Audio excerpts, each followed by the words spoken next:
আমাদের সব মায়েদের রাত্রিরে ঠিকঠাক ঘুম হয় না এইটা ভেবে যে বাচ্চাদের সকালে স্কুলের টিফিনে কি দেব যেটা খেতে তো টেস্টি হবে, বাচ্চাদের ভালোও লাগবে, আর তার সাথে খুব তাড়াতাড়ি তৈরিও হয়ে যাবে আর হেলদিও হবে।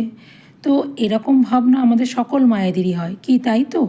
তাহলে ভিডিওটা পুরো দেখার অনুরোধ রইল। আশা করি তোমাদের ভালো লাগবে। ভালো লাগলে ভিডিওটাকে লাইক করো, শেয়ার করো আর পেজটাকে ফলো করে পাশে থেকো। তো চলো শুরু করা যাক আজকের video. Hello friends, welcome to Bidisha's kitchen. এই টেস্টি হেলদি নাস্তাটা তোমরা চাইলে নিজেরাও ব্রেকফাস্ট বা সন্ধ্যের জলখাবারে খেতে পারবে সামান্য একটু সস বা মেয়োনিজ বা ধনেপাতার চাটনি দিয়ে। আর যারা ওয়েট লস জার্নিতে রয়েছো তারাও নির্দ্বিধায় এই নাস্তাটা খেতে পারবে, কারণ এটা তৈরি হবে শুধুমাত্র 1 চামচ তেলে। তো অবশ্যই বাড়িতে ট্রাই করো, আর ট্রাই করলে কমেন্টে জানাতে ভুলো না।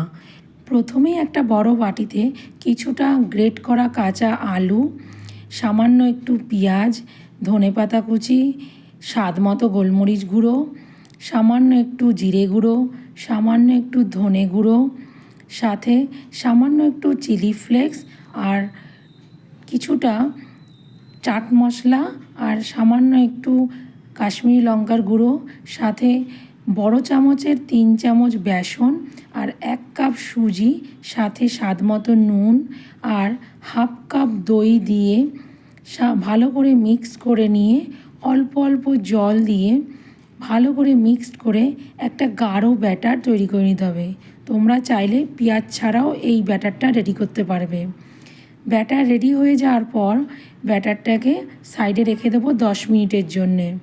তোমরা চাইলে ব্যাটারটা আগের দিন রাত্রে বানিয়ে ফ্রিজে রেখে দিতে পারবে, আর সকালে উঠে ওর ব্যাটারটার মধ্যে 1 চামচ বেকিং সোডা বা ইনো আর সামান্য একটু জল দিয়ে একই ডাইরেকশানে ঘুরিয়ে ভালোভাবে মিক্সড করে নিতে হবে। এবার প্যানে সামান্য একটু তেল গরম করে তাতে সামান্য একটু তিল আর সামান্য একটু সর্ষে দিয়ে লো ফ্লেমে হালকা করে একটু ভেজে নিতে হবে।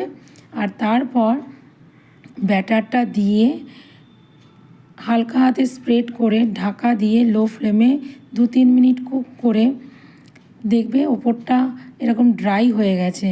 তারপর চিলাটাকে উল্টে দিয়ে নিচের দিক দিয়েও একটু ফ্রাই করে নিতে হবে, তাহলেই রেডি সুজির হান্ডবো। তো কেমন লাগলো অবশ্যই কমেন্টে জানিও।